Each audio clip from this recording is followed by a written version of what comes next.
ఓ బిచ్చగాడు వీధిలో అడుక్కుంటూ ఉన్నాడు. అతను కొన్నేళ్లగా అక్కడే ఉంటూ ఉన్నాడు. ఒకవేళ అక్కడ నుంచి కదిలినా తిరిగి మళ్ళీ అక్కడికే వచ్చి చేరుకుంటూ ఉన్నాడు. అయితే అతను ఒక పెట్టెపై కూర్చుంటూ ఉండేవాడు. రోజంతా దాని మీదే కూర్చోవడం, దాని మీదే పడుకోవడం చేసేవాడు. అయితే ఓ రోజు ఓ వ్యక్తి ఆ దారినే వెళ్తూ ఉన్నాడు. మనిషి చాలా ధనవంతుడిలా కనిపించాడు. దయచేసి ₹1 దానం చేయండి అని అడిగాడు. అతను చిల్లర లేదని ముందుకు సాగాడు. మళ్ళీ వెనక్కి వచ్చి, నిన్ను చాలా రోజుల నుంచి ఇక్కడ చూస్తున్నానే, ఎక్కడే ఉంటున్నావా అని అడిగాడు ఆ బెచ్చగాడిని. అప్పుడు ఆ బెచ్చగాడు కూడా అవుననే సమాధానం చెప్పాడు. 30 ఏళ్ళగా ఇదే స్థానం నుంచి అడుక్కుంటున్నాను, జీవితాన్ని ఇలానే వెళ్ళదీస్తున్నాను అని చెప్పుకొచ్చాడు. మరి ఆ పెట్టె ఏమిటి, నువ్వు దాని మీద ఎందుకు కూర్చున్నావు? అప్పుడు వెంటనే బిచ్చగాడు, ఇదే నాకు ఇల్లు, బెడ్డు అన్నీ కూడా అని చెప్పేశాడు. మరి ఎప్పుడైనా ఆ పెట్టె తెరిచి చూసావా అని అడిగాడు ఆ ధనవంతుడు. నేనెప్పుడు తెరవలేదన్నాడు. బరువుగా ఉంది, ఖాళీ పెట్టె అనుకుంటున్నానని చెప్పాడు ఆ బిచ్చగాడు.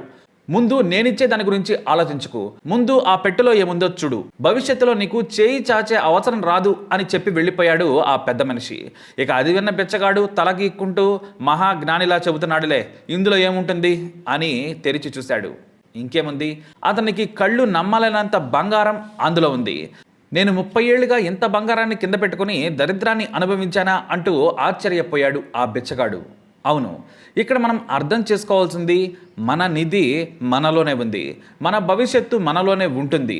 నీలోని టాలెంట్ను గుర్తించు, ఎక్కడో పనిచేసి నీ అదృష్టాన్ని బయట వెతుక్కోకు. ఆ బంగారం ఏదో కాదు, అతని తెలివితేటలే. నీకు నువ్వుగా నీ టాలెంట్ని గుర్తించి కష్టపడు, నీ అదృష్టం నీ చేతికి అందేంత దగ్గరగా ఉంటుంది. నువ్వు ఊహించనంత బంగారం నీలోనే ఉంటుంది. దాని విలువ లెక్క పెట్టడం ఎవ్వరి వల్ల కాదు, నీవు మాత్రమే నీ విలువ తెలుసుకోగలవు. అందుకు నువ్వు చేయాల్సింది, ముందు నిన్ను నువ్వు నమ్ము, ఆ నమ్మకాన్ని నిజం చేసేందుకు కష్టపడు. ఒక్క నిమిషం ఆలస్యం చేయకుండా ముందుకు సాగు. చేయి చాచి అడిగితే వచ్చేది చిల్లరే, కానీ నిన్ను నువ్వు నమ్ముకుంటే విజయాలను చవి చూస్తావు. నీ లక్ష్యాన్ని చేరుకుంటే నీకు కావలసినంత ధనం లభిస్తుంది. నీ లక్ష్యం వైపు సాగు. ఆలోచనలను అమలు చేయాలి అంటే కష్టపడాలి. లక్ష్యం సాధించాలంటే మొదటి అడుగు ఇప్పుడే పడాలి. అసాధ్యం అనేది ఉండదు, సుసాధ్యం అనేది మీ చెవిలో మారు మోగాలి. మీ మీద మీ నమ్మకం ఖచ్చితంగా జీవితంలో ముందుకు తీసుకెళ్తుంది. ఎందుకంటే మిమ్మల్ని మీరు నమ్మకపోతే ఎవ్వరూ నమ్మరు. విజయాలు 2 రకాలు. ఒకటి మీరు అనుకున్న లక్ష్యం నెరవేర్చుకోవడం, రెండవది అనుభవం ద్వారా వచ్చే రెండవ విజయం. కాబట్టి ఎలా వెళ్ళినా నీకు దక్కాల్సిన భాగ్యం ఖచ్చితంగా దక్కుతుంది. నీకు నువ్వుగా షరతులు పెట్టుకోవద్దు. ప్రతి పనిలో షరతులుంటాయి.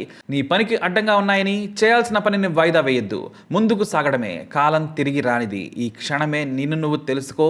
నీవు ఏదైతే సాధించగలను అనుకుంటున్నావో అటువైపే నడువు. ఎప్పుడూ నిరాశాజనకంగా మాట్లాడద్దు. ఎక్కువ పనిచేసి తక్కువ ఫిర్యాదులు చేయాలి. ఆ తర్వాత కష్టాలు కూడా మీ శక్తికి తల వంచుతాయి. విజయం అంటే ఒక్క ధనమే కాదు, మీ విజయం ఏదైనా కావచ్చు. సంతోషం అనేది ముఖ్యం. మీ జీవితాన్ని మీరు గర్వంలా భావించేలా, నలుగురి ముందు హాయిగా తలెత్తుకుని బ్రతికేలా ఉంటే చాలు. విజయం అంటే ప్రపంచం గుర్తించేంత విజయం కాదు, నీ జీవితానికి నువ్వు బాస్లా. నీ విజయం నీకు అనంతమైన సంతోషాన్ని ఇస్తే చాలు. మీ జీవితం మీకు ఆదర్శంగా ఉండాలి. మీ సంతోషాన్ని చూసి నలుగురు సంతోషించాలి. అలాంటి ఘనమైన సంపద మీలోనే ఉంటుంది. కష్టపడండి, ముందుకు సాగండి. డబ్బు మాత్రమే అన్నింటినీ కొనలేదు, కానీ జీవితానికి సరిపోయేంత సంపాదించుకోండి. అంతకు మించి మనశ్శాంతిని సంపాదించండి. దానిని కొలిచే సాధనం ఈ ప్రపంచంలోనే లేదు. కాబట్టి విజయానికి కొలమానం ఆత్మ సంతృప్తి, సంతోషం. డబ్బు మాత్రమే కాదు. కాబట్టి సంతోషంతో కూడిన ధనాన్ని మీరు సంపాదించుకోండి. విజయం మీదే. కానీ మీకు విజయం దక్కాలంటే అనుకున్న వెంటనే మీ పనిని మొదలు పెట్టండి. తప్పకుండా విజయం మీదే.